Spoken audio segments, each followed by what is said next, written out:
The gauge of any world city's fun quotient is almost always set on the exuberance of its nightlife. Nightclubs are where the action veers for all manner of locals and travellers, out on work or pleasure. In India's big cities, nightlife is evolving. To step out and socialise over drinks in the evening, especially on weekends, has become a popular thing to do, and the party animals are getting younger. But even as demand grows, nightclubs haven't kept pace, especially the exclusive, members-only kind. To have members-only lounges and nightclubs, one would have to wait a decade. Look at something like Privé. Privé had to shut down. It was a members-only lounge. We were all invited with a specific card, and it was fabulous for the first month.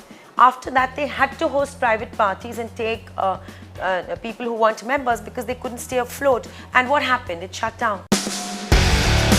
Members-only nightclubs are hot properties in world cities, catering to a niche clientele that wants to keep it exclusive. India has but a handful of them. LAP, set up by actor Arjun Rampal in Delhi, is one. It has the capital's jet set in party mode. I think when you have a members-only nightclub, it's limiting in a tremendous manner. I don't think that will work, personally, because you need a certain number of people to make a nice evening. When you limit it to those many people, it obviously becomes way too predictable for somebody to experience. You have the same set of people, then they expect a certain way. You would have a varied mix of experiences if you allowed more than just members. Especially in a city in Mumbai, where a lot of transient people tend to come to your restaurants and bars. The argument is that if high-end nightclubs in general are finding it tough to keep the business going, it's tougher still for the members-only variety. And the tight curfew time doesn't help in a city like Mumbai. The timing is a huge issue, and all the club owners will agree to that, because we've been trying to fight it, but nothing's come our way yet. And if you're not open till at least 3 a.m., the purpose kind of falls. The business is going to be stagnant. The nightlife business per se is an expensive one in India, with several costs involved on rents and development. If you want to be conservative, you can spend 2,000 a square feet. If you want to go high-end luxury, you can spend 5,000, you can spend 6,000. There's a fair amount of investment to be made in sound, light, acoustics especially, because there's loud music that is played in this space. We also focus on the flooring, the fixtures, the fit. We invest a great deal in finding the right musical talent, the DJ or the resident DJ of the nightclub. But broadly speaking, I think it's a fair investment to make for something which will eventually last for 3 to 5 years. So to make it economically viable, a high-end nightclub in India needs to generate at least 50 to 60 lakhs per month in revenue just to sustain the business. Failure to do so has resulted in many upscale nightclubs shutting shop. Especially with nightclubs, brand loyalty is very, very less. So you'll typically see when a new nightclub is launching, there's a lot of buzz, people are talking about it a lot for a few months, and then the novelty kind of wears off, and then there's a newer, glitzier version which comes up, and everybody kind of goes there. The newly launched Kitty Sue is at the Lalit Hotel near Mumbai's International Airport. It took 12 crores to set up. Does it help then to have a nightclub within a high-end hotel? A lot of perks that could be warranted from being in a hotel.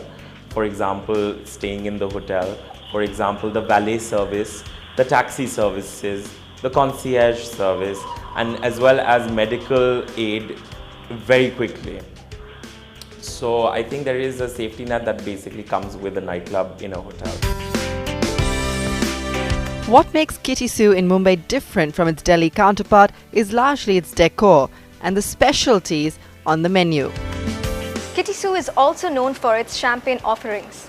Currently on the menu, there is the Dom, Piper Heidsieck and the Billikat Salmon Root. We had Drapier, which is one of the biggest champagne manufacturers and a champagne label.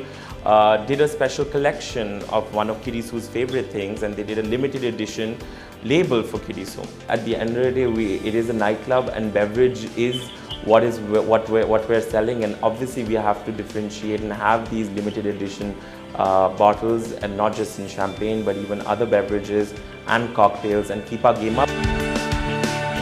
But apart from the drinks, clubs are laying on the charm to attract night revelers. Music plays a very important role. We make sure that if there is a talent which is traveling through the country or happens to be in the country, we bring the person here and he performs for us. The staff needs to know your clientele. They need to feel like, wow, you know, we feel so important here. You have your regulars or your big spenders as such, and you have a table system where you have your own butler and you're not running to the bar.